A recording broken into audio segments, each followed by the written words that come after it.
A 70-year-old widowed millionaire suffers a heart attack while buying expensive gifts for his 3 adult children at a luxury mall. When the nurse calls to tell them their father is hospitalized alone, the first son's response is cruel. Is he alive? Then he can wait. The millionaire hears everything and is devastated.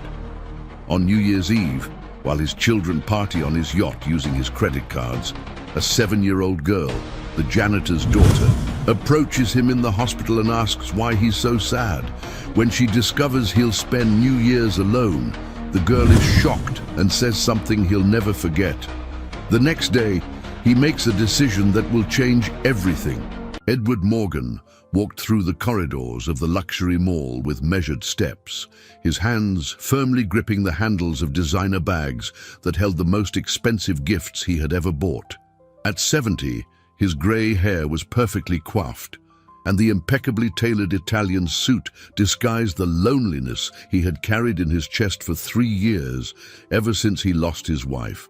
The scent of imported perfumes from the surrounding boutiques mingled with the aroma of gourmet coffee wafting from the cafes scattered throughout the space. The golden lights reflected off the polished marble floor, creating a festive atmosphere that contrasted with the emptiness Edward felt inside. It was December 29th, and he had just spent a fortune on gifts for his 3 adult children. A $50,000 Swiss watch for Richard, 42, a $35,000 Italian luxury handbag for Patricia, 40, and a $25,000 jewelry set for Camille, the youngest at 38. Each gift had been carefully chosen, not for its sentimental value, but for the impact it would make. Edward had learned over the years that money was his only language of affection with his children. The more expensive the gift, the wider the forced smile he received in return, even if only for a few minutes. Christmas music echoed softly from the speakers, creating a melancholy soundtrack for his thoughts. Edward watched the families passing by, children running excitedly between their parents, young couples choosing modest gifts given with genuine love. He felt a pang of envy for those simple displays of affection. His steps automatically led him toward the main exit, where his driver was waiting. The bags were heavy in his hands, but not as heavy as the weight on his conscience. He knew his children would only show up for New Year's because of the presents, put in a few hours of forced attendance at his mansion, and then disappear again for months. The successful businessman who built a real estate empire from scratch ironically felt like a bankrupt man when it came to relationships. His excessive generosity had become a gilded cage, where every gesture of affection had to be bought. Every moment of his children's attention had a price. Edward paused for a moment in front of a toy store window, looking at a simple doll that cost only $20. He remembered when Camille was little and would spend hours playing with a similar doll, made of cloth that her mother had sewn by hand. Back then, his daughter's smiles were genuine, her hugs spontaneous. A deep sigh escaped his lips as he resumed his path. The mall was beginning to empty, as many stores were preparing to close early for the holiday. The cleaning staff was already starting to make their rounds with their carts, preparing the space for another day of rampant consumerism.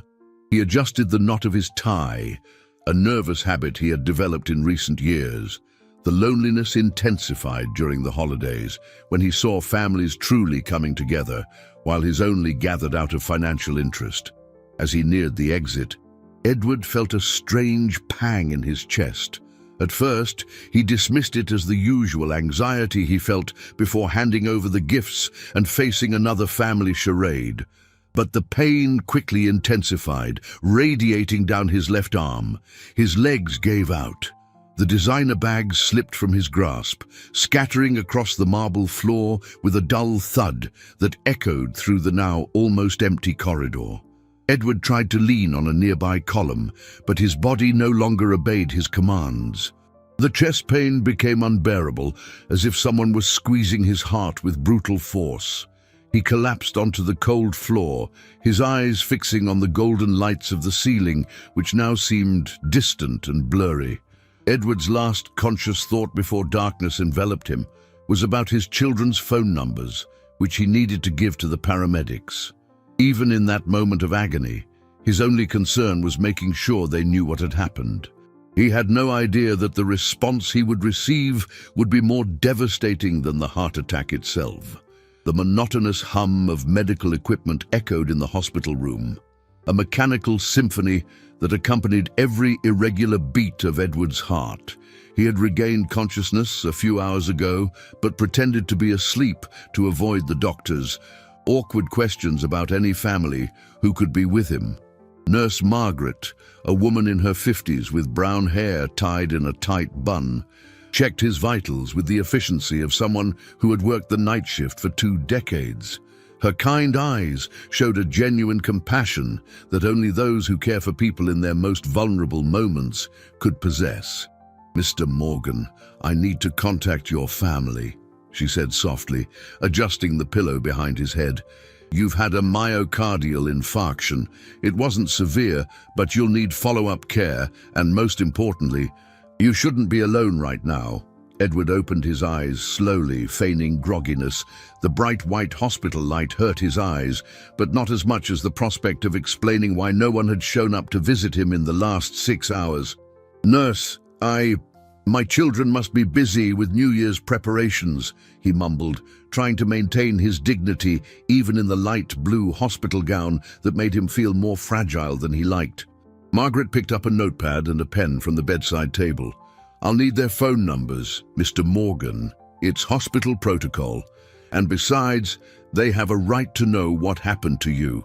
Reluctantly, Edward dictated the 3 numbers, each one etched in his memory like a painful reminder of conversations that rarely happened. Richard, his eldest, lived in a penthouse apartment Edward had bought for him in the city's most exclusive neighborhood. Patricia had a house in a gated community, also a gift from her father, while Camille lived in a smaller but equally luxurious mansion. "I'll call them now," Margaret said, walking to the landline on the desk beside the bed. "I'm sure they'll be worried and come right away." Edward closed his eyes and tried to mentally prepare for another family performance, where his children would show up just long enough to fulfill their basic social obligations. At least this time, he thought bitterly, they'd have a real excuse to feign concern. Margaret dialed the first number, Richard's. The phone rang several times before a sleepy, irritated voice answered. "Hello? Who is this? Do you know what time it is?" "Good evening. This is Nurse Margaret from St. Jude's Medical Center. I'm calling to inform you that your father, Edward Morgan, suffered a heart attack this afternoon and is here with us. He's stable." But the voice on the other end became more alert, but not in the way Edward had hoped. "Is he alive?" Richard asked with a coldness that cut through the room like a blade. "Yes, sir. Your father is stable, but he needs monitoring, and then it can wait," Richard interrupted, his tone betraying more annoyance than concern. "I'm in the middle of organizing an important party for tomorrow, and I can't leave now. If he's alive and stable, it's not urgent." Edward felt as if an invisible fist had punched him in the gut. He kept his eyes closed, pretending to be asleep. But each of his son's words echoed in his mind like an emotional death sentence. Margaret was silent for a few seconds, clearly shocked by the response. "Sir, your father had a heart attack. Even if he's stable, it's a serious situation that requires—" "Look, nurse," Richard said with growing impatience. "My father has the best health insurance, the best doctors. He's in good hands there. I'll try to stop by tomorrow if I have time." And he hung up. The silence that followed was deafening. Edward cracked his eyes open slightly and saw Margaret holding the phone, her expression a mixture of disbelief and indignation. She looked at him, realizing he was awake and had heard everything. "Mr. Morgan, maybe he's just in shock." She tried to smooth things over, but her voice lacked conviction. "Call the other 2, Edward said quietly, his voice heavy with a sadness that not even the heart attack had managed to provoke. "I need to know." Margaret hesitated but complied. She knew that sometimes the truth, no matter how painful, was necessary for a patient's complete healing. The next call would be to Patricia, and Edward braced himself for another dose of disillusionment that could be fatal to his already weakened heart. Margaret took a deep breath before dialing the second number, Patricia's. Her hands trembled slightly, still shaken by the coldness she had just witnessed. In 20 years as a nurse, she had seen many different reactions from families receiving news about hospitalized loved ones, but never anything so inhumane. Edward watched her every move, trying to decipher from her expression any sign of hope that at least one of his daughters would show a shred of genuine concern. His heart, already fragile from the attack, seemed to be bracing for another emotional blow. The phone rang once, twice, 3 times.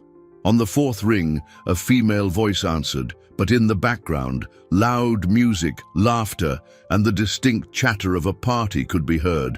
"Hello, who is this? I can barely hear with all this music." "Good evening, Miss Morgan. This is Nurse Margaret from St. Jude's Medical Center. I'm calling to inform you that your father, Edward Morgan, suffered a heart attack this afternoon and is with us." There was a pause on the other end.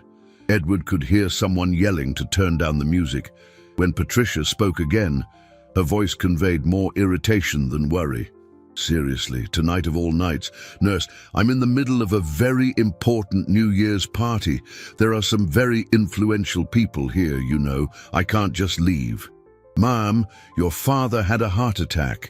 He's stable, but this is a serious situation but he's okay, right? He's not going to die." Patricia cut in, her impatience chilling Edward's blood.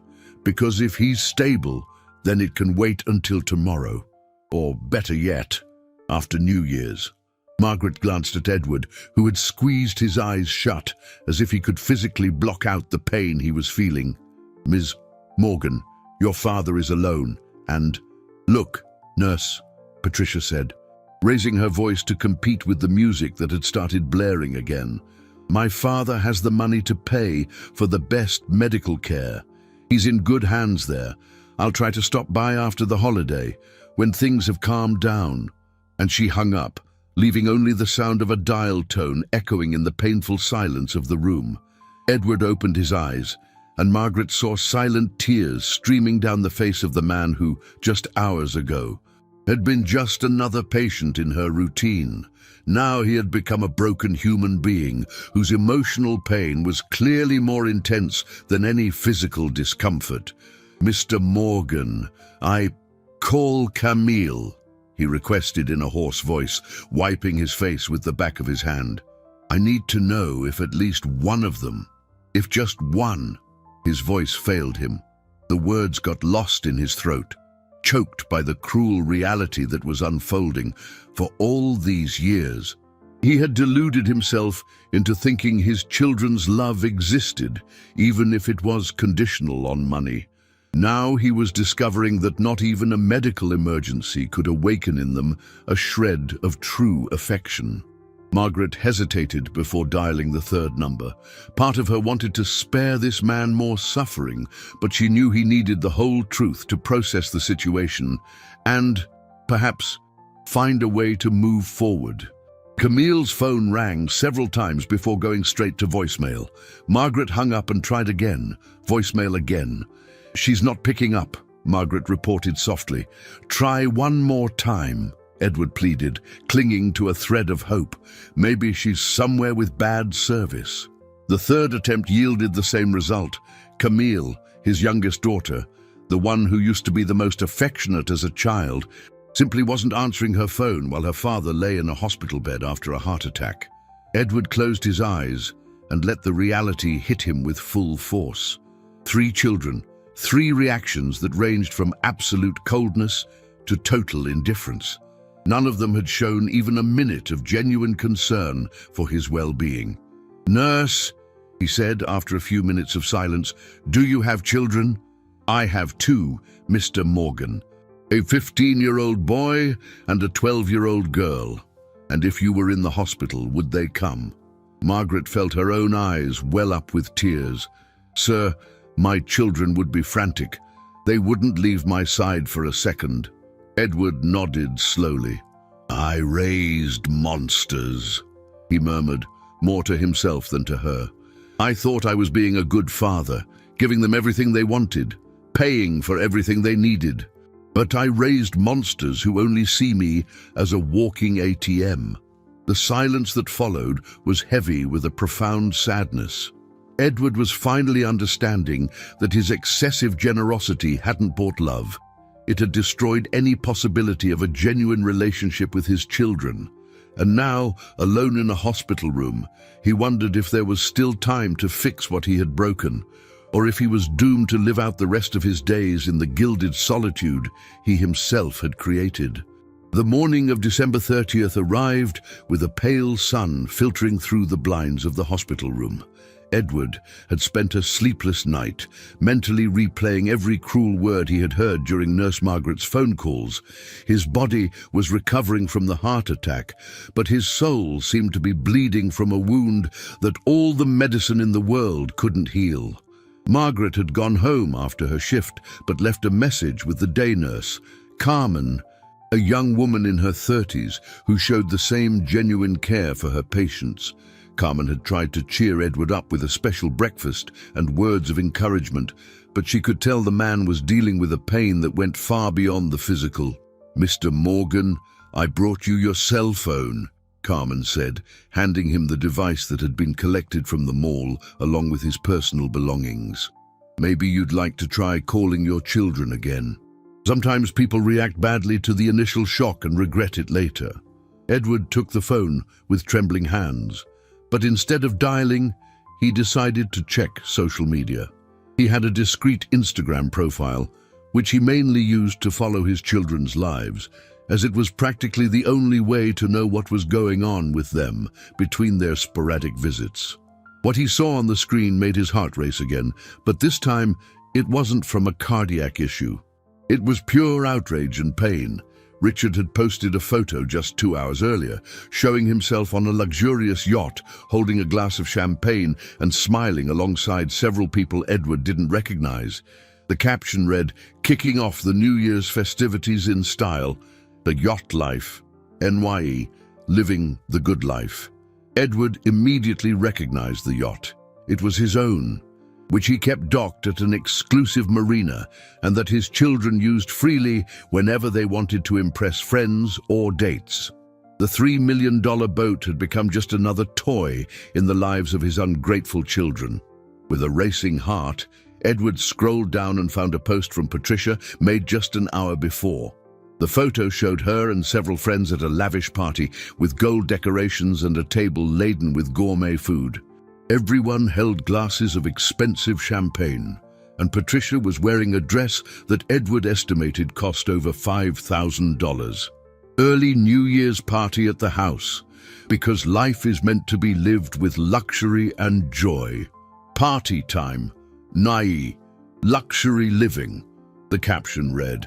Edward realized it wasn't just any house.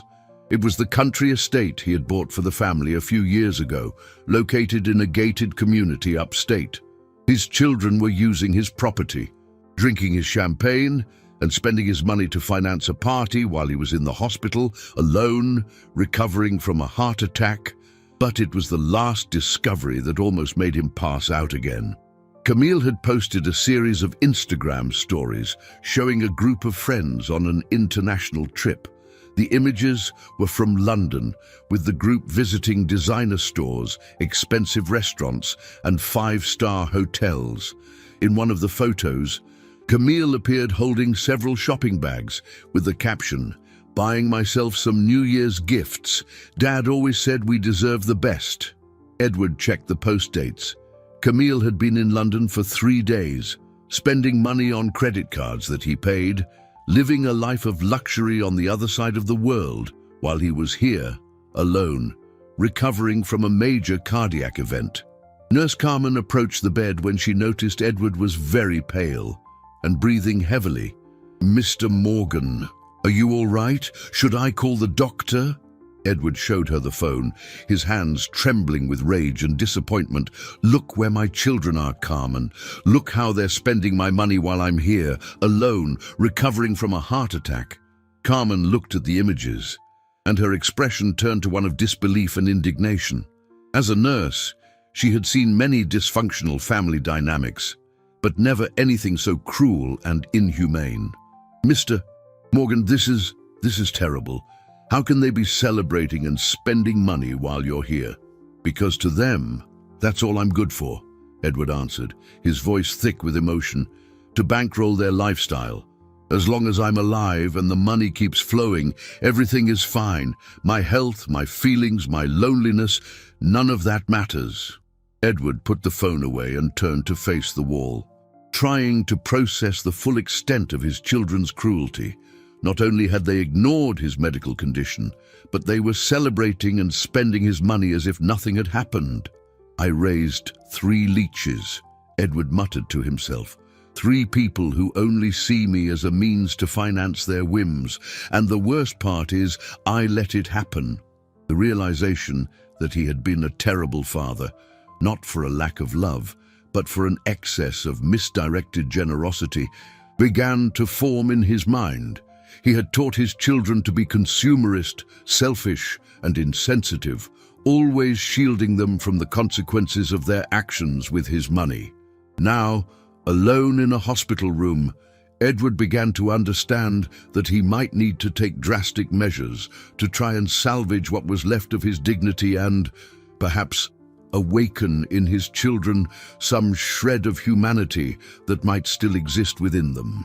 The late afternoon of December 30th brought with it an even deeper melancholy for Edward. He had spent the entire day trying to process the images he'd seen on social media, alternating between moments of intense anger and periods of overwhelming sadness. The cardiologist had visited that morning and approved his discharge for the next day, but Edward didn't know where to go or what to do with the devastating discovery about his children. The hospital was quieter than usual, as many staff members had been given time off to spend New Year's with their families. Only a skeleton crew was working through the holiday, and Edward felt even more alone, realizing that even the strangers around him had people who cared about them. It was then that he heard a soft noise in the hallway, the sound of a cleaning cart's wheels being pushed slowly, accompanied by a child's voice, softly humming a Christmas carol. The melody was simple and off-key, but it carried a genuine sweetness that contrasted dramatically with all the coldness Edward had experienced in the last 24 hours. His room door was slightly ajar, and he could see a woman in her 40s pushing the cleaning cart, wearing a light blue uniform and worn-out white sneakers. Beside her, a little girl held a duster too small for her hands, trying to help her mother with the seriousness of someone on a very important mission. The girl couldn't have been more than 7. Her brown hair was in 2 simple braids, and she wore a light pink dress that, though clean and well cared for, showed signs of heavy use. Her large, expressive eyes sparkled with a natural joy Edward hadn't seen in a long time. "Mommy, can I clean that room over there?" the child asked, pointing to Edward's door. "You can, my love, but remember what I said. If the patient is awake, you say hello politely and don't bother them, okay?" "Okay, Mommy, I'll be very polite." Edward quickly shut his eyes, pretending to be asleep. He wasn't in the mood to talk to anyone, much less explain why a rich man like him was alone in a hospital during the holidays. The girl tiptoed into the room, clearly trying not to make any noise. Edward watched her discreetly through his half-closed eyelids as she wiped the bedside table with meticulous care, as if it were the most important thing in the world. Suddenly, she stopped cleaning and approached the bed. Edward could feel her watching him intently. "Mister," she whispered, "are you pretending to be asleep?" Edward opened his eyes, surprised by the child's perceptiveness. She looked at him with an expression of genuine curiosity, without fear or embarrassment. "How did you know?" he asked, trying to manage a smile he didn't feel. My teacher says that when people are really sleeping, they make funny noises and look all relaxed. You're all tense and not making any noise, she explained with the simple logic of a child. Edward couldn't help but smile genuinely for the first time in days. You're very smart. Thank you. My name is Sophia. Are you sad about something? The direct, innocent question caught Edward off guard. He looked into those big, sincere eyes, and for a moment, he felt the urge to pour out all his pain to this child who seemed to see right into his soul. I am a little sad. Yes, he admitted. Is it because you're sick? My grandma was sick once, and she got really sad too. It's not really about being sick, Edward replied, choosing his words carefully. It's because, well, it's kind of complicated to explain. Sophia put the duster down on the table and moved closer to the bed. Can I sit in this chair? I promise I won't be a bother. It's just that when someone is sad, you're not supposed to leave them alone. Edward was moved by the little girl's sensitivity. You can sit, yes. Sophia settled into the chair beside the bed, swinging her little legs that didn't reach the floor. You know, mister, my mum always says that when we're sad, it's good to talk to someone. Do you want to tell me why you're sad?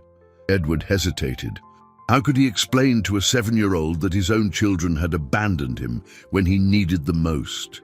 How could he tell her he had discovered he was just a walking ATM to people who were supposed to love him unconditionally? Sophia, do you love your mum? He asked, changing the subject. I love her so much. She works really hard to take care of me, you know. And even when she's tired, she always gives me hugs and attention. And if your mum got sick, what would you do?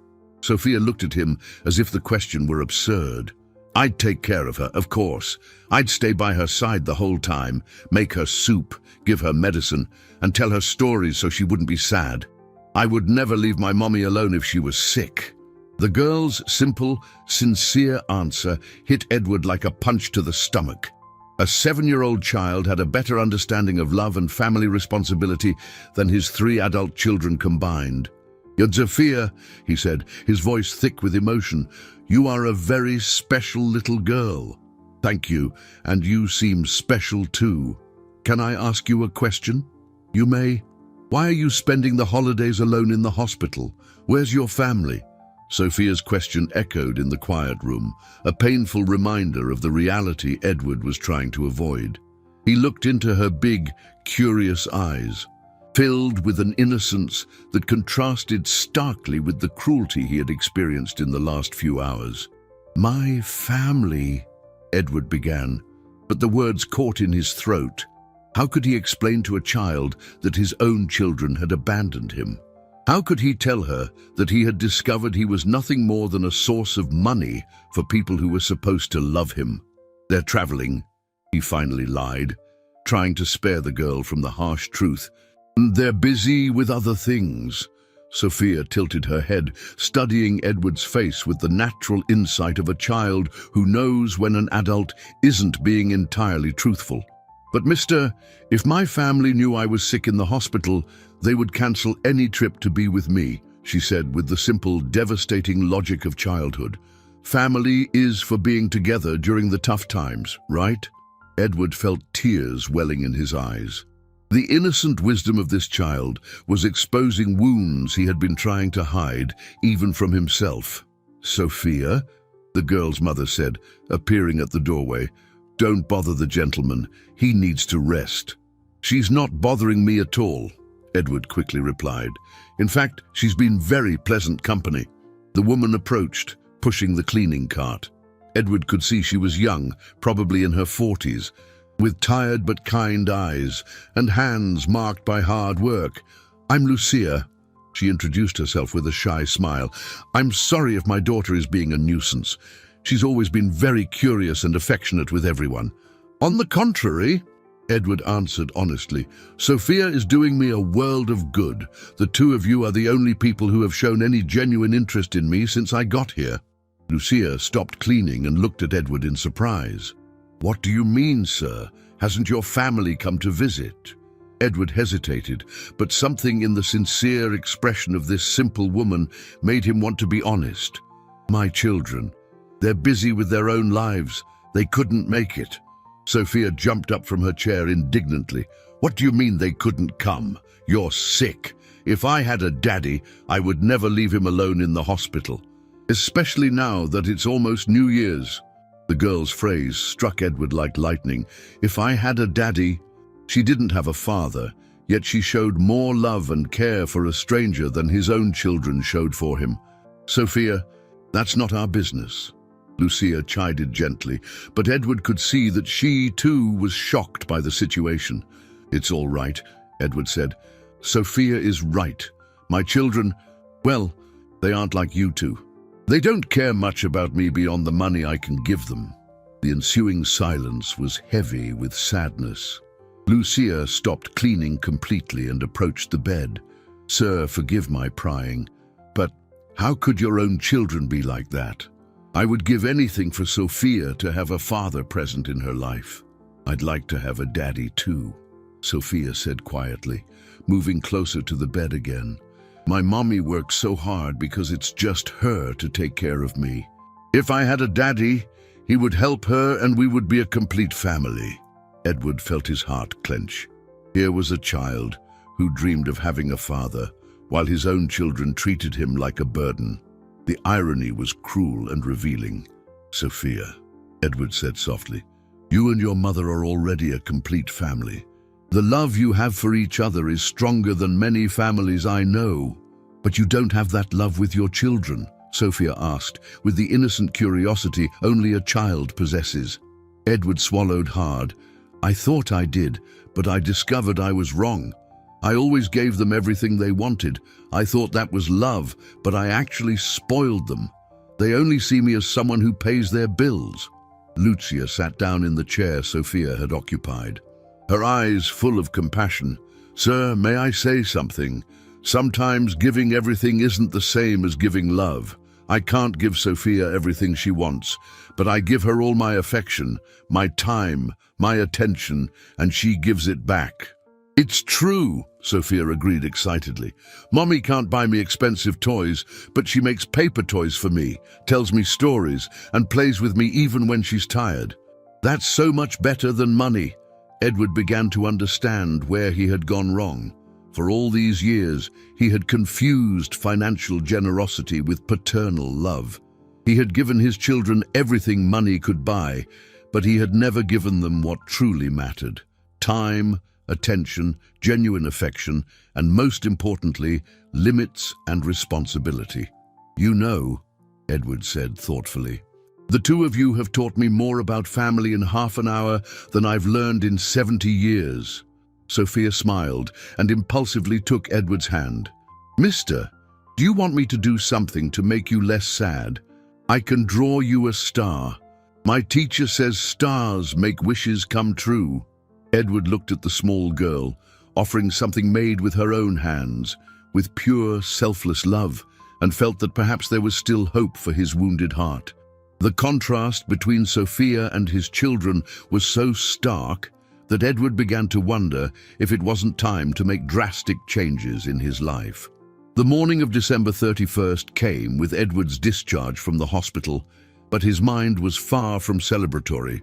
Lucia and Sophia had spent New Year's Eve cleaning the hospital rooms, and the little girl had kept her promise, handing Edward a simple drawing of a star made with a yellow crayon on recycled paper. Remember what I said? Mr. Sophia had told him as she gave him the drawing, make a wish on the star. They always listen when the wish comes from the heart. Edward had tucked the drawing into his shirt pocket with more care than he would a multi-million-dollar document. It was the first genuine gift he had received in years. The driver Edward had called took him to his mansion in the city's most exclusive neighborhood. But as they approached the gate, he realized something was very wrong. There were at least 15 cars parked on the street. Loud music blared from the well-kept gardens, and people he didn't know were milling about freely on the lawn. Mr. Morgan, the driver said hesitantly, it looks like there's a party going on at your house. Rage rose in Edward's chest like lava. Not only had his children ignored his hospitalization, but they had turned his home into a party venue while he was in the hospital recovering from a heart attack. "Stop right here," Edward instructed the driver. "I want to walk in." He walked slowly across the lawn that had been turned into a party zone. Plastic cups and empty bottles were strewn across the grass he tended with such care. The smell of alcohol and cigarettes polluted the air that was usually perfumed by the roses he had planted in his wife's memory. The front door was wide open, and Edward could see dozens of strangers occupying his living room. Drunk young people were dancing on the antique furniture he and his wife had collected over 40 years of marriage. His favorite armchair, where he used to read in the late afternoons, was stained with spilled drinks. "Excuse me," Edward said to a young man who was urinating in a planter by the entrance. "This is my house." The young man looked at Edward with contempt. "Oh, yeah, so what, old man? It's Richard's party. You got a problem. Take it up with him." Edward climbed the stairs toward his study, his private sanctuary, where he kept his most precious memories and important documents. The door was open, and inside he found Richard rummaging through his desk, clearly looking for something. "Richard," Edward said, his voice controlled but filled with fury. His eldest son turned, looking momentarily abashed to see his father, but he quickly regained his arrogant expression. "Dad! Glad you're out of the hospital. As you can see, I threw a party to celebrate your recovery." "A party to celebrate?" Edward repeated in disbelief. "Richard, you didn't even return my call. The nurse told me you hung up on her." "Oh, that?" Richard said, turning back to the papers on the desk. "I was busy organizing this surprise party for you." The blatant lie was the final straw. Edward walked over to Richard and snatched the papers from his son's hands. They were documents related to his will and information about his bank accounts. "What are you doing with these?" Edward asked in a dangerously low voice. "Dad, we need to talk about your finances. You're getting older. You had a heart attack. Maybe it's time for me to take on some responsibilities." Responsibilities. Something inside Edward snapped. "The only responsibility you want to take on is spending my money."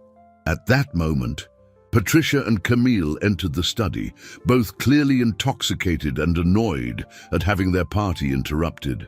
"Dad, you're being so dramatic," Patricia said, swaying slightly. "We knew you were fine, so we decided to celebrate." "Celebrate?" Edward looked at his 3 children with a clarity he had never had before. "Are you celebrating that I didn't die? Or are you disappointed that I survived?" "What kind of question is that?" Camille said. But her defensive tone revealed the question had hit its mark. Edward walked to the safe built into the wall, entered the combination, and removed all the important documents from inside. His children watched his every move, clearly worried about what he might be planning. 70 years, Edward murmured, more to himself.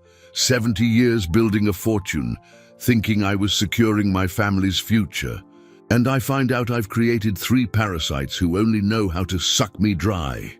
"Dad, you're just upset because of the heart attack," Richard tried, adopting a conciliatory tone that convinced no one. "Why don't you come downstairs, have a drink, and we can talk about this tomorrow?" Edward turned to his 3 children with an expression they had never seen before. It was a mixture of profound disillusionment, controlled anger, and, above all, determination. "I want all of you out of my house, now." "What do you mean, out of your house?" Patricia asked indignantly. "This is our house too." "No," Edward said calmly.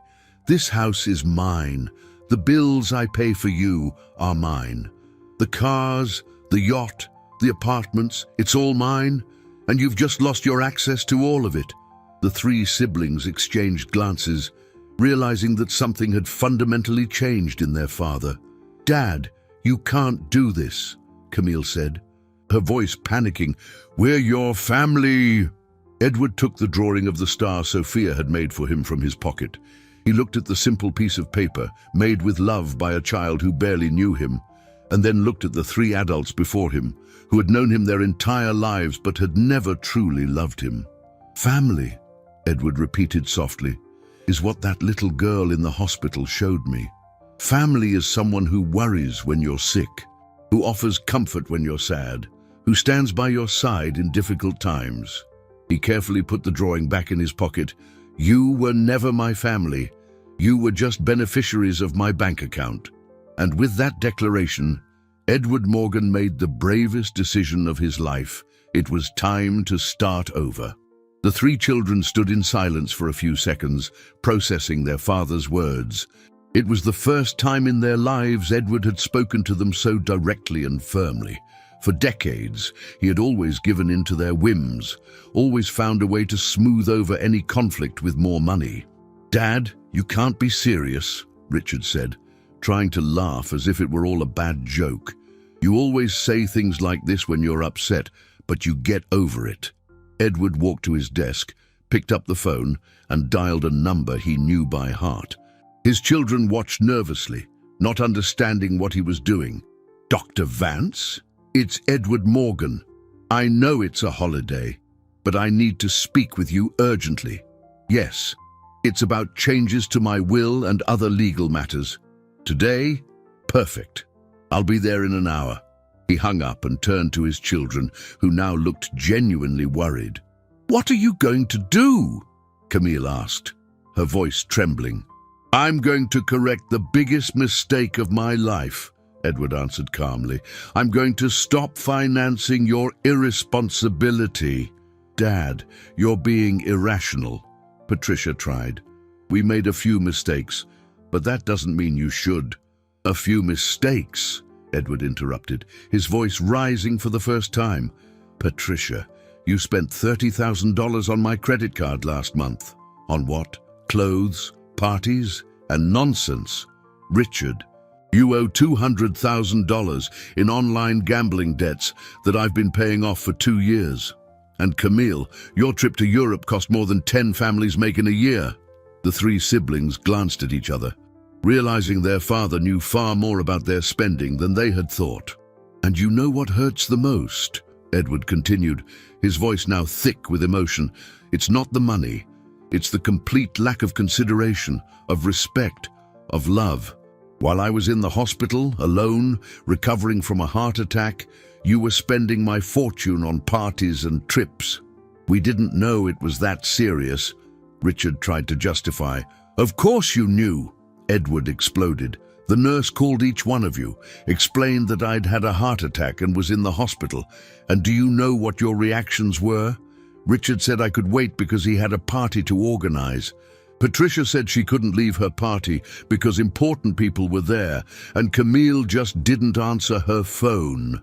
The silence that followed was deafening. For the first time, the three children looked ashamed, but Edward could see it wasn't genuine remorse. It was just fear of losing their source of money. "Do you want to know what the moment was that changed everything for me?" Edward asked, taking the star drawing out of his pocket again.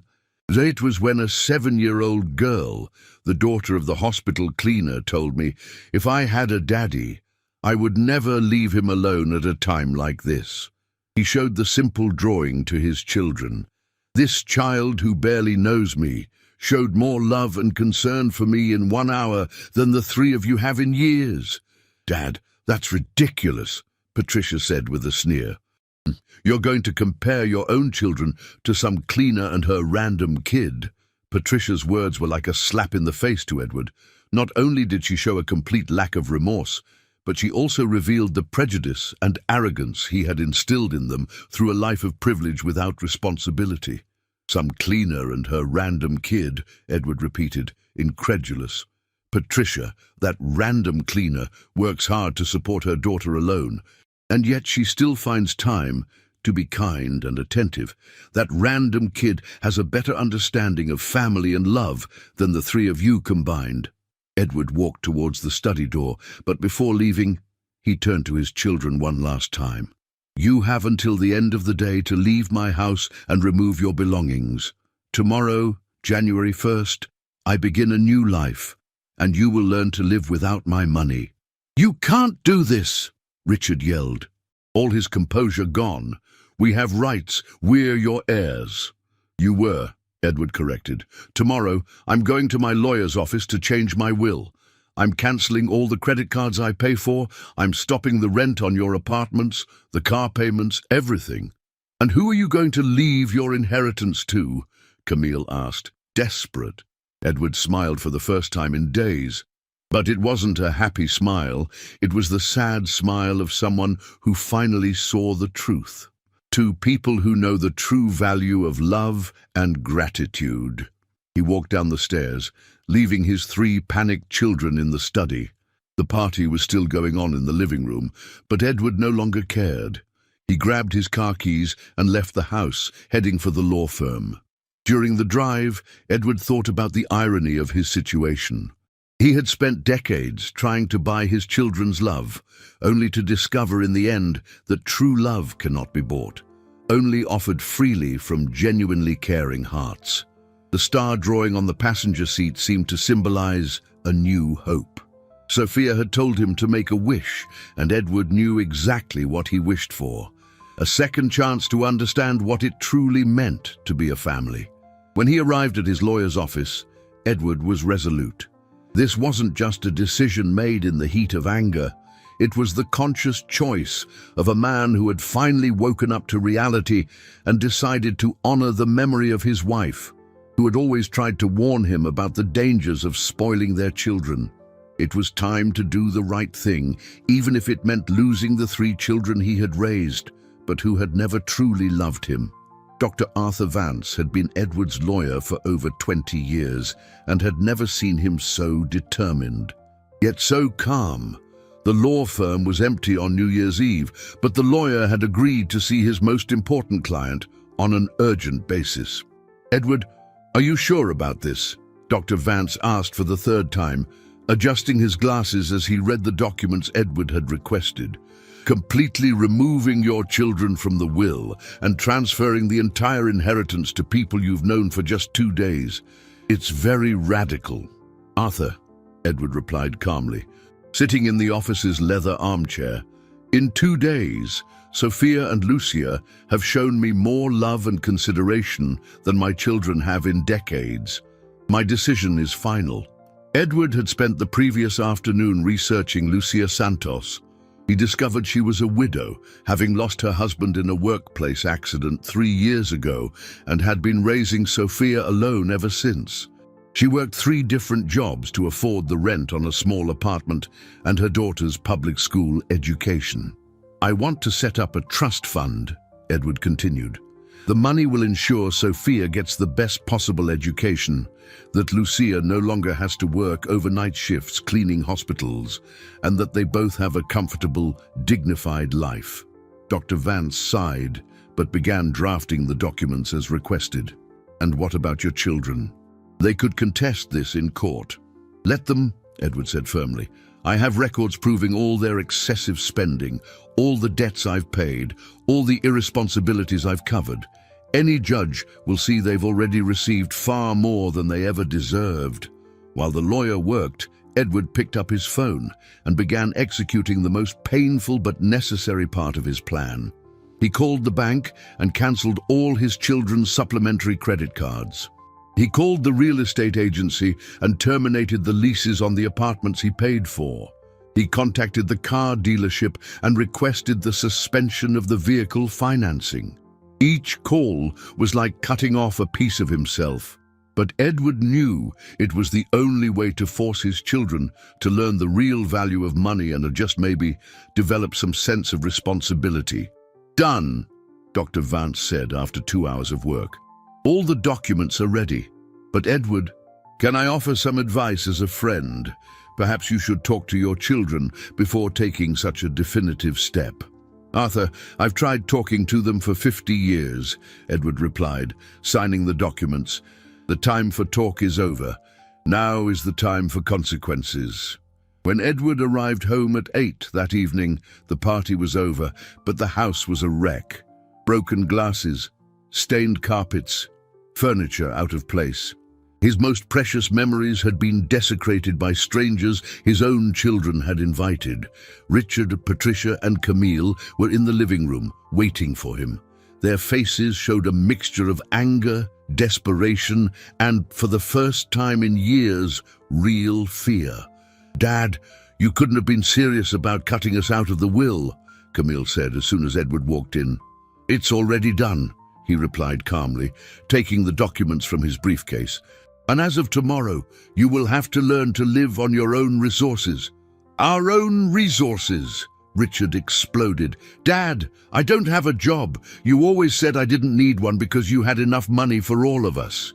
"And there lies my greatest mistake," Edward admitted.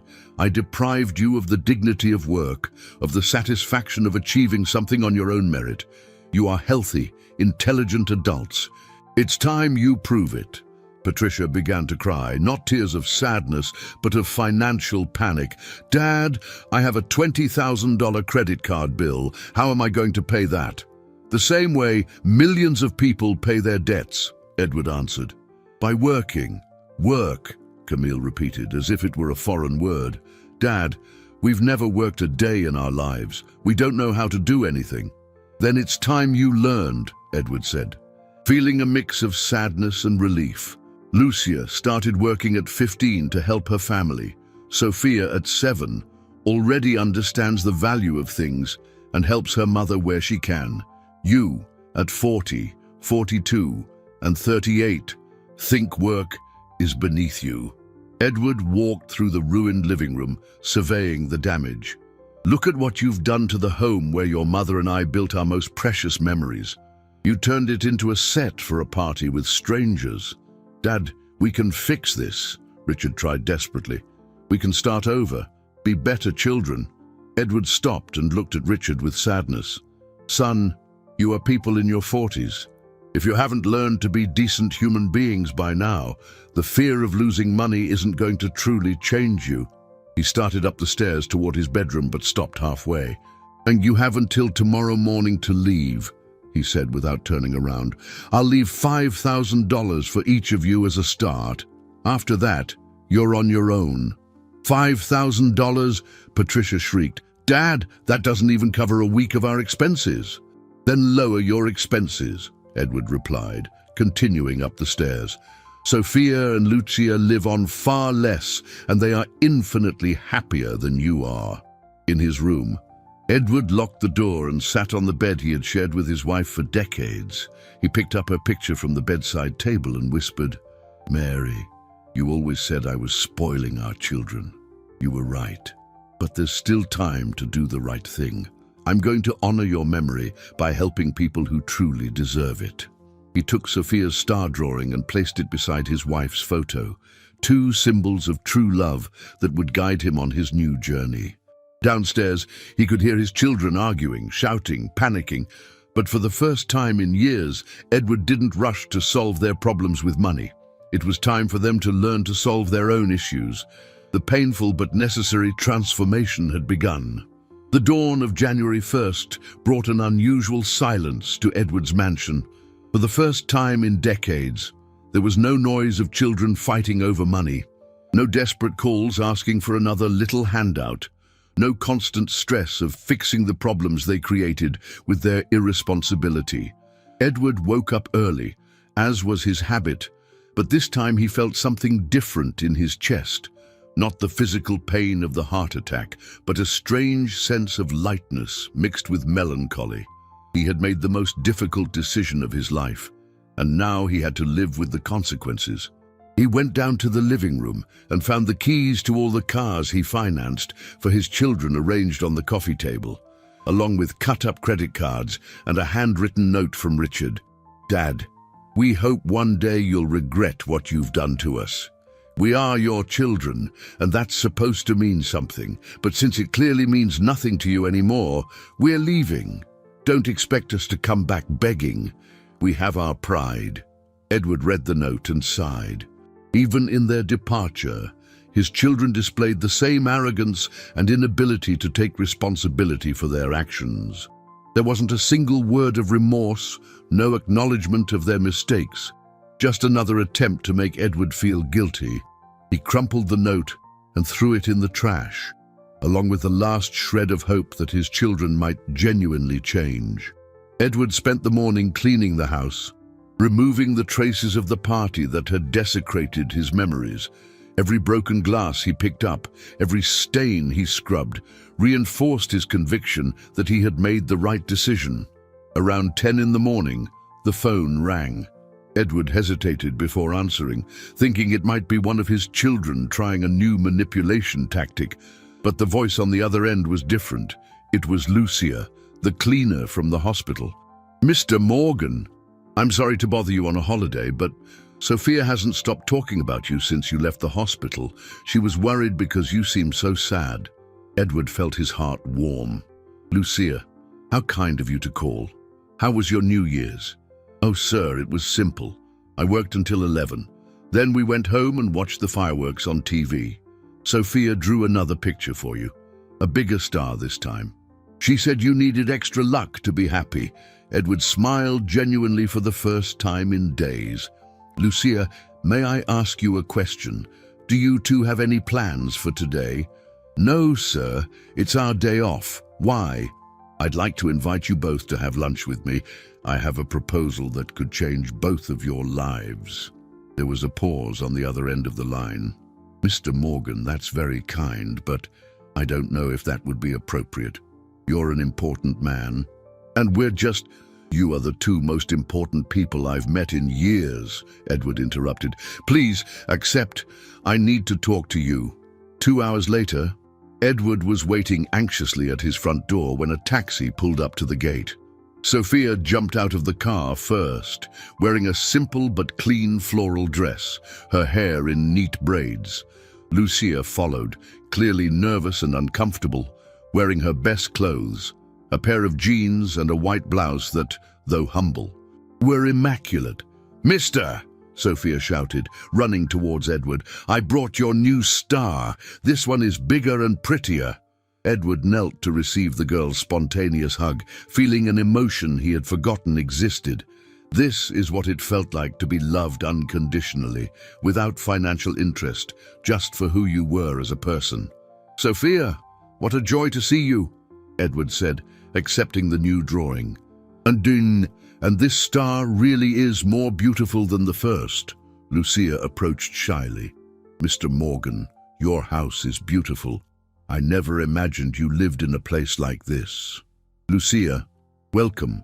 This house was in need of people who know how to appreciate the good things in life without taking anything for granted." Edward led them to the dining room, where he had prepared a special lunch. Lucia looked around with respectful admiration, while Sophia explored everything with a child's natural curiosity. "Mister, why is your house so quiet?" Sophia asked. "Where's your family?" Edward felt a pang of pain, but also relief. "Sophia, my family, well, I discovered that true family isn't about who you're born to, but who chooses to stand by your side in difficult times." During lunch, Edward observed the dynamic between mother and daughter. Lucia patiently cut Sophia's food, taught her how to use the silverware correctly, and chatted with her about age-appropriate topics. It was a relationship built on love, mutual respect, and genuine care. "Lucia," Edward said after dessert, "I need to tell you something. Yesterday, I made a very important decision about my life." He took a deep breath and told them about discovering his children's ingratitude, his decision to change his will, and his desire to help people who truly deserved a better chance in life. "I want to create a trust fund for Sophia," Edward said, watching Lucia's shocked expression. "I want to ensure she gets the best possible education, that you no longer have to work 3 jobs, that you both have financial security forever." Lucia began to cry silently. "Mr. Morgan, that's impossible. Why would you do something like that for us?" "Because in 2 days, you taught me more about family than I learned in 70 years, Edward answered sincerely. "Sophia showed me that true love can't be bought, only offered. You showed me that dignity comes not from money, but from character." Sophia, who had listened intently, got up from her chair and ran to hug Edward. "Mister, does this mean you're going to be like a grandpa to me?" Edward felt his eyes fill with tears of joy. If you and your mother will let me, it would be the greatest honor of my life." For the first time in years, Edward Morgan felt like he was part of a real family. 2 weeks had passed since Edward had made the decisions that changed his life forever.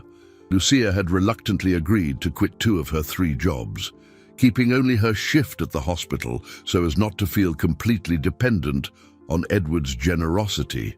Sophia was radiant at the prospect of attending a private school next semester and had filled the guest room of the mansion with her star drawings.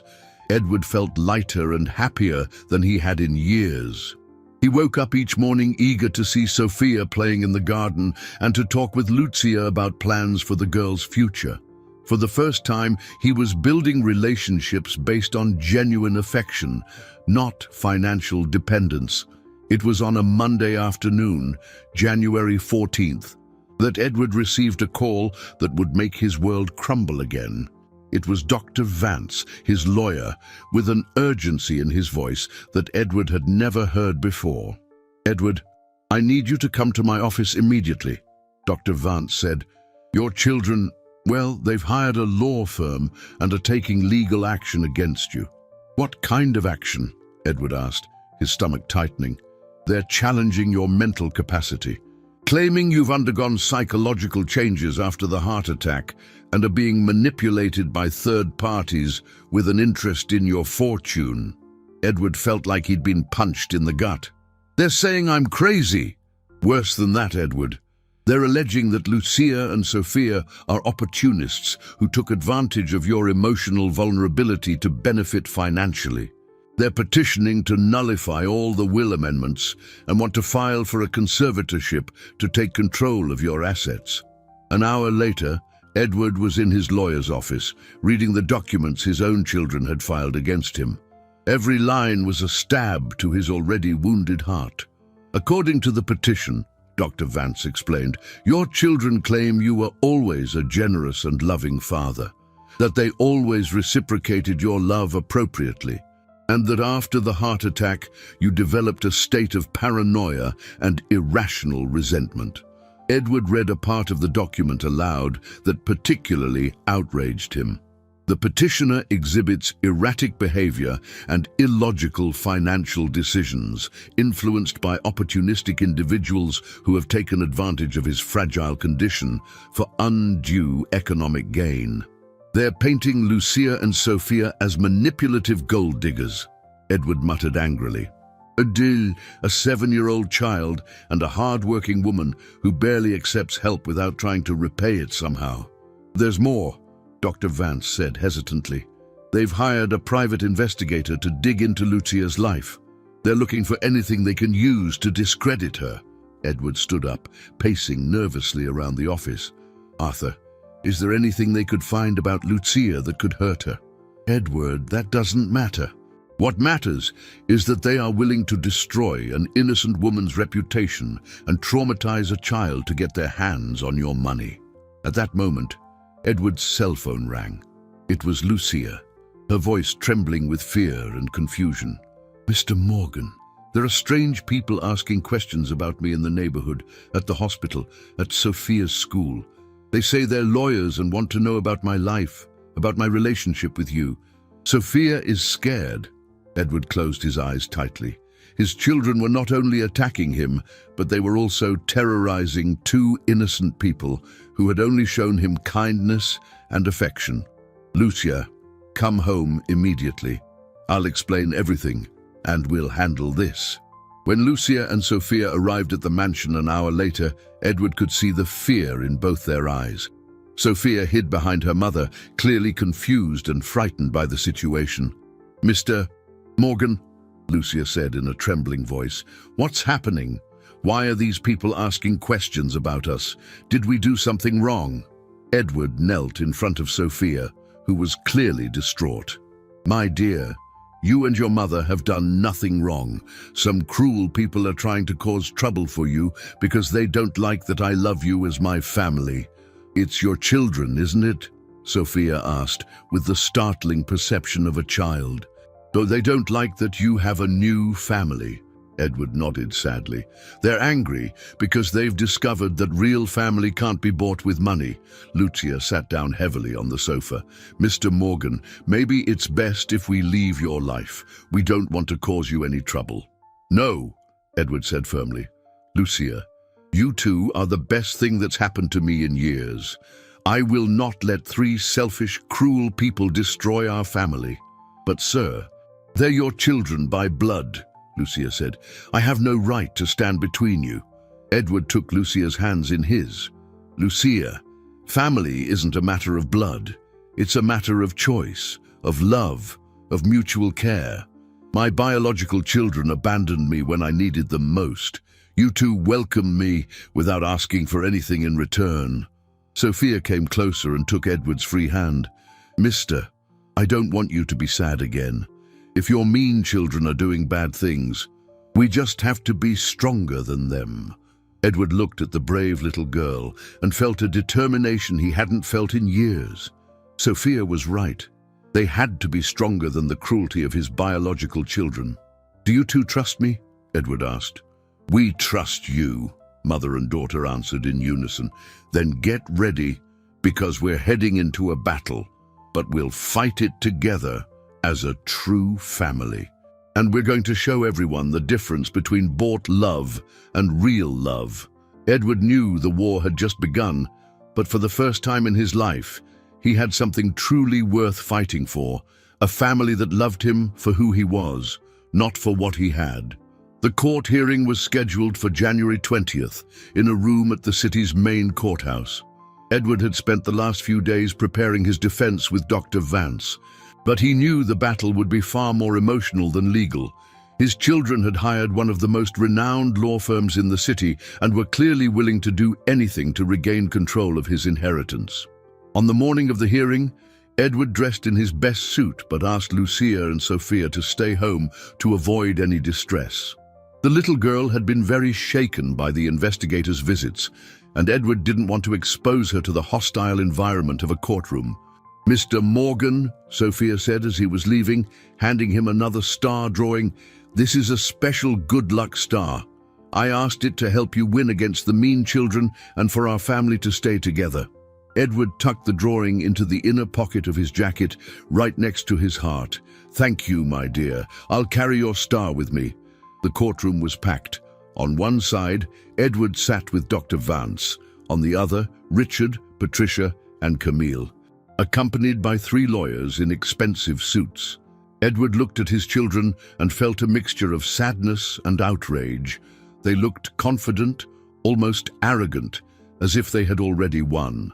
The judge, Robert Mendoza, a man in his 60s with graying hair and a serious expression, began the hearing by explaining that he would be reviewing Edward's mental capacity and the validity of the recent will amendments. The children's lawyer, Mr. Maurice Brand, presented his arguments first. He was an eloquent and persuasive man who painted Edward as an elderly man weakened by a heart attack, influenced by opportunistic people who had taken advantage of his emotional vulnerability. Your Honor, Mr. Brand said, Mr. Edward Morgan has always been a dedicated and generous father. His children, Richard, Patricia, and Camille, have always returned that love with affection and respect. After his heart attack, however, the respondent developed a state of paranoia and unjustified resentment against his own children. Edward felt anger rising in his chest as he listened to the lies being presented as truth. Even more serious, the lawyer continued, is the influence of third parties with an interest in his fortune. A cleaner and her daughter managed, in a matter of days, to convince a confused man to completely alter his will in their favor. When it was Richard's turn to testify, Edward barely recognized his son. Richard spoke with tears in his eyes about how he had always loved his father, how he had always been grateful for everything he received, and how worried he was about his father's mental state. Your Honor, Richard said in a choked voice, my father has always been our hero. He never denied us anything because he loved us. Now, malicious people are taking advantage of him. It is our duty as his children to protect him. even if he doesn't understand it right now. Edward watched the performance in disbelief. Richard was playing the part of the loving, concerned son with frightening naturalness. If Edward didn't know the truth, even he might have believed the act. Patricia and Camille followed the same script, crying and talking about the love they had always felt for their father, their concern for his mental state, and the need to protect him from opportunistic people. When it was Edward's turn to defend himself, he rose slowly. He knew this was the most important moment of his life. It wasn't just about money or inheritance. It was about defining what family truly meant. "Your Honor," Edward began, his voice firm. "My children are lying, and they know they're lying." He took his cell phone from his pocket and showed it to the judge. "I have here the posts my children made on social media while I was in the hospital with a heart attack. Richard posted pictures of himself partying on my yacht. Patricia posted photos from a party at my country estate. Camille was spending my money in London." Edward showed the images to the judge, who analyzed them with growing attention. "While I was alone in the hospital, recovering from a heart attack, my children were spending my money on parties and trips. When the nurse called them, Richard said I could wait because he had more important things to do." The children glanced at each other nervously. They clearly hadn't expected Edward to have this evidence. "Your Honor," Edward continued, "for 70 years, I confused generosity with love. I gave my children everything money could buy, but I never demanded responsibility, gratitude, or character from them. I raised 3 adults who see me only as a financial resource." Edward took Sophia's drawing from his pocket.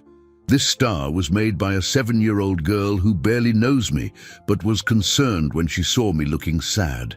In 2 days, Sophia and her mother Lucia showed me more genuine love than my biological children have in decades." The judge looked at the simple drawing with interest. "Your Honor, I am not crazy. I am lucid for the first time in years. I've discovered that true family is not a matter of blood, but of choice. I choose Sophia and Lucia as my family because they chose me when I needed them most." Edward turned to look his children directly in the eye.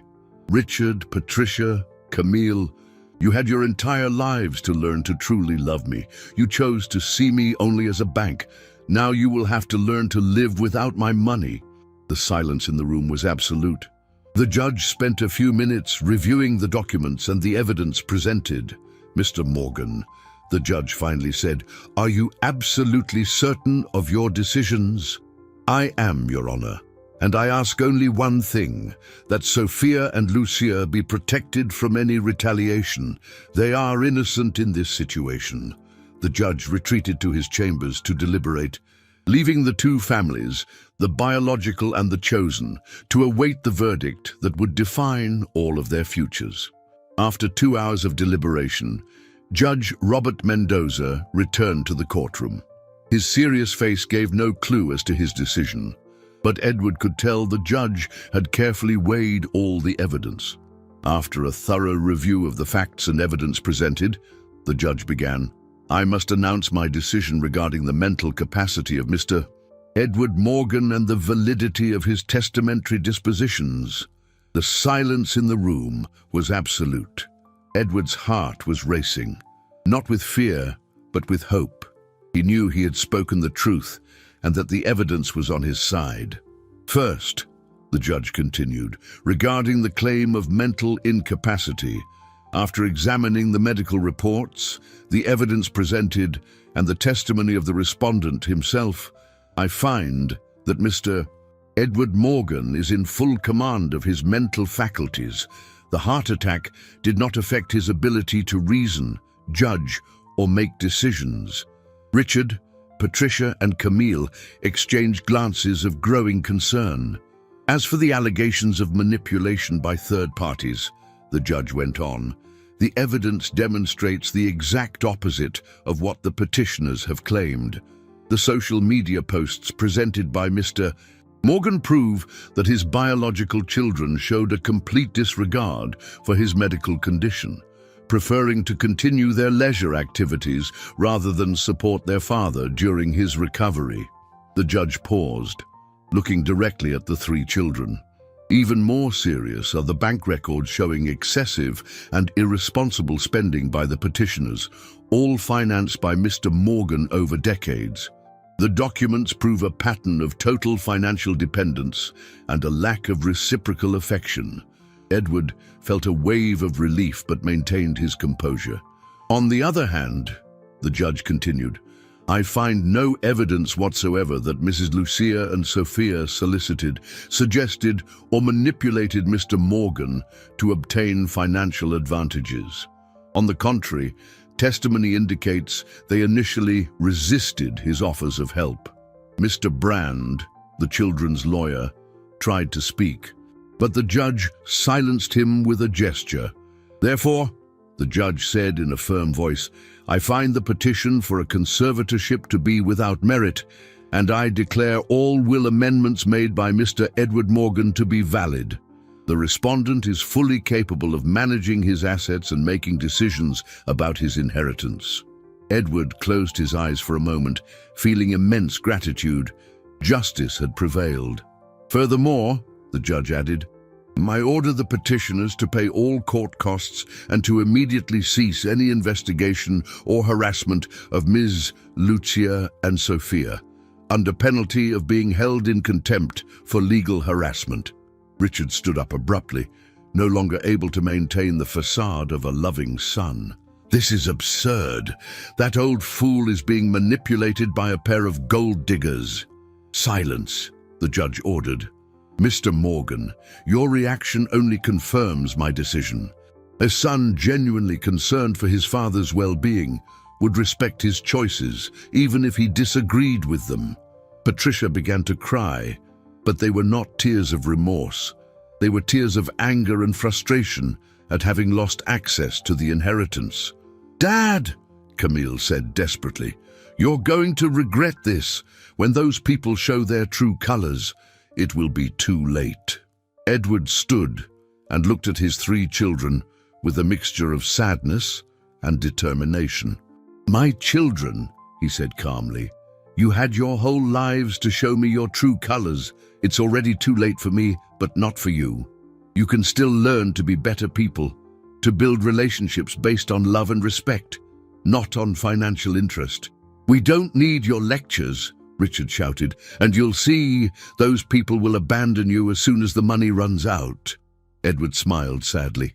Richard, if they do, they will still have given me more joy in a few weeks than you have in decades. At least I will have experienced what it's like to be loved for who I am, not for what I have. The three children left the courtroom in silence, followed by their defeated lawyers. Edward knew he would probably never see them again, but he felt at peace with that possibility. Dr. Vance shook Edward's hand with satisfaction. Edward, you were brave. It couldn't have been easy to face your own children like that. Arthur, Edward replied, for the first time in my life, I fought for something that was truly worth it, a family built on real love. When Edward got home, he found Lucia and Sophia waiting anxiously in the living room. Sophia ran to hug him as soon as he walked in. So, mister, did the star work? Edward picked the little girl up and smiled. It worked perfectly, my dear. Our family is safe. Lucia began to cry with relief. Mr. Morgan, I was so scared that... You don't have to be scared of anything anymore, Edward said, embracing them both. Now we're officially a family, recognized even by the courts. Sophia clapped her hands with joy. Can I call you Grandpa Edward now? It would be the greatest honor of my life, Edward replied, feeling he had finally found his place in the world. That night, for the first time in years, Edward slept with a clear conscience. He had lost 3 children who had never truly loved him, but he had gained a family that had chosen him for no other reason than pure, genuine love. The battle was over, and true love had won. 6 months had passed since the hearing that definitively changed Edward's life. It was a sunny July morning when he awoke to the sound of laughter coming from the garden. Through the window, he watched Sophia playing with a doll he had bought for her. Not an expensive designer doll, but a simple, colorful one the girl had picked out herself at a neighborhood toy store. The mansion had been sold. Edward now lived in a comfortable but much simpler house in the same neighborhood where Lucia and Sophia had lived before.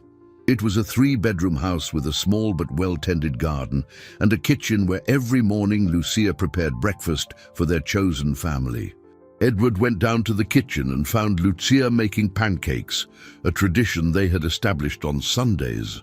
She wore a simple apron and hummed a song Sophia had learned at her new school, a good-quality private school, but without the ostentation, where the girl was thriving both academically and socially. "Good morning, Lucia," Edward said, kissing the forehead of the woman who had become so much more than a caregiver. She had become his life partner, his co-parent in raising Sophia, his true family. "Good morning, Edward," she replied with the warm smile he had grown to love. "Sophia is excited to tell you her school news.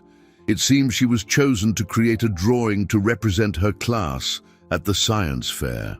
Edward smiled. Sophia had discovered a natural talent for drawing that went far beyond paper stars. Her creations now adorned the walls of the house, constant reminders that life's most valuable gifts were priceless. "And how are you feeling?" Lucia asked, watching Edward with the caring attention she always showed. "Today marks exactly 6 months since I made the best decision of my life," Edward completed, hugging her around the waist. "Lucia, have you ever once regretted agreeing to be part of this crazy family?" Lucia laughed, resting her head on his shoulder. "Edward, you transformed our lives. Sophia has opportunities I could never have given her alone, and I can work just part-time and still have time for my family. But do you know what's most important?" "What?" "Sophia has a father figure, a grandfather, a man who truly loves her and is teaching her values that no amount of money can buy." Just then, Sophia ran into the kitchen, holding a colorful envelope. "Grandpa Edward, Mommy Lucia." A letter from school arrived.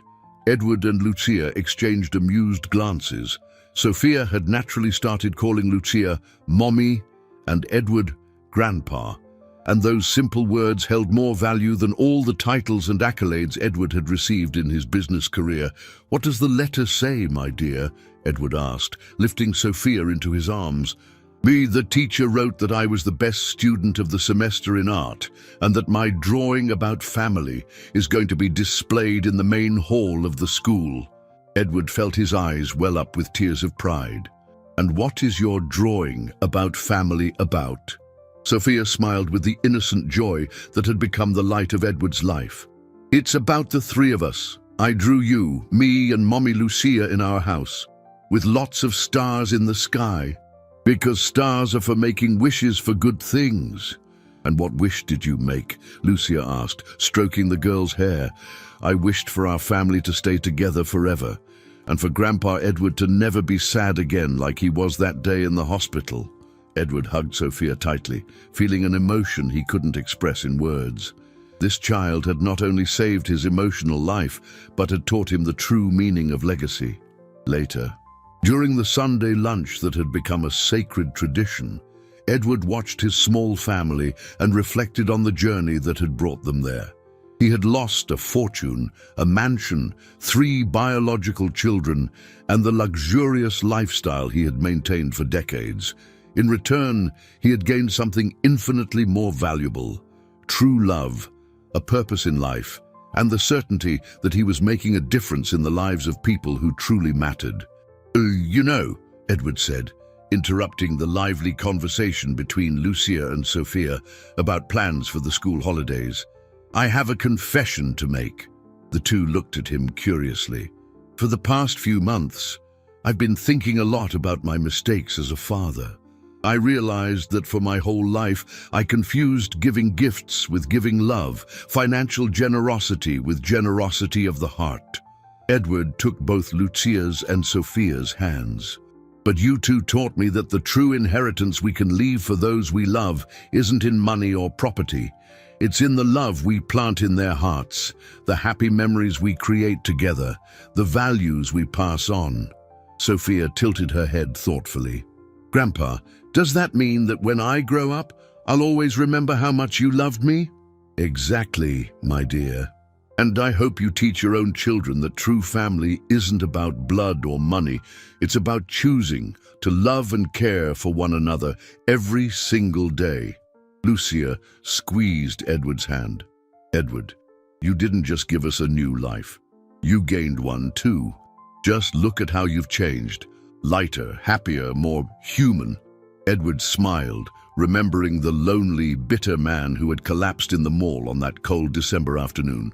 That man had symbolically died on the marble floor, and in his place, someone had been born who finally understood what truly mattered in life. "Do you know what I wish for the future?" Edward asked, glancing at Sophia's drawing taped to the refrigerator, a new, more elaborate star, representing the three of them as a united family. "What?" mother and daughter asked in unison. "And I wish our story would inspire other people to understand that it's never too late to start over, never too late to find a real family, and never too late to discover that love can't be bought, it can only be offered." That afternoon, while Sophia drew more stars in the garden and Lucia read a book on the porch, Edward sat in his favorite armchair, no longer the Italian leather one from the mansion, but a simple fabric armchair that Lucia had chosen to match the cozy decor of their new home. He looked at the drawing of the first star Sophia had made for him in the hospital, now framed and hanging on the main living room wall. That simple star, made with crayon on recycled paper, was worth more than all the expensive works of art he had once owned. Edward closed his eyes and made one last wish to the star, that every parent in the world would understand that the greatest gift they can give their children is not a full bank account, but a heart full of true, unconditional love. When he opened his eyes, he saw Sophia running towards him with another paper star, and he knew his wish was already being answered. After all, he was raising a new generation, a girl who would grow up knowing that a real family is built with love, not with money. Edward Morgan's story had ended like a true fairy tale, not with riches and castles, but with love, family, and the certainty that he had found the most valuable treasure of all, a home where he was loved for who he was, not for what he had.